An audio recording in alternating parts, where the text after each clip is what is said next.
आपसे उतना ही प्रेम करती हूँ जितना राधा करती है। फिर क्यों सिर्फ राधा ही आपके हृदय में रहती है? कृष्ण मुस्कुराते हुए बोले, मुझे तुम्हारे प्रेम के प्रति कोई संदेह नहीं है रुक्मणी, और मैं भी तुमसे प्रेम करता हूं, लेकिन वो प्रेम राधा से होकर ही तुम तक पहुंचता है, क्योंकि राधा ही मेरा हृदय है, राधा ही प्रेम है। मगर रुक्मणी को कृष्ण के जवाब से संतुष्टि नहीं हुई। उन्होंने फिर से कृष्ण से प्रश्न किया, यही तो जानना है मुझे कि राधा का प्रेम आखिर है क्या? ठीक है, इसके लिए मुझे कुछ समय दो। कुछ दिनों पश्चात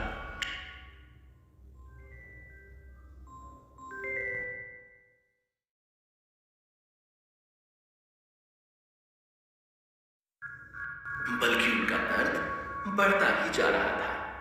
तब रुक्मणी ने कृष्ण से पूछा, कृष्ण, आप ही बताइए, हम सब कैसे आपके इस रोग को ठीक कर सकते हैं? इसकी सिर्फ एक ही औषधि है।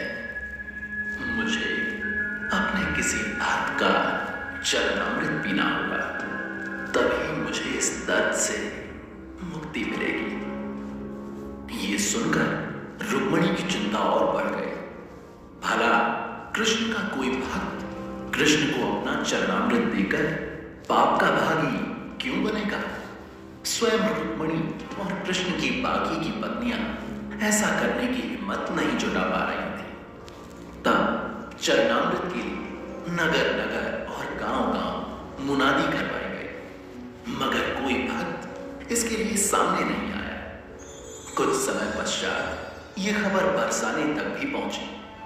राधा ने कृष्ण की पीड़ा के बारे में सुनते ही अपना चरणामृत बनाकर कृष्ण के पास भिजवा दिया। ये देखकर राधा की सखियों ने उससे पूछा, राधा, ऐसा करते हुए तुम्हें जरा भी भय नहीं लगा? इसके लिए शायद तुम्हें जन्मों जन्मों तक नर्क की आग में चलना पड़े। कृष्ण के लिए मैं एक जन्म तो क्या, अपना हर एक जन्म न्यौछावर कर सकती हूँ। आप जिससे प्रेम करते हो उसकी पीड़ा आप देख ही नहीं सकते। ये तो मेरा सौभाग्य है कि मैं कृष्ण के दर्द की औषधि बनी।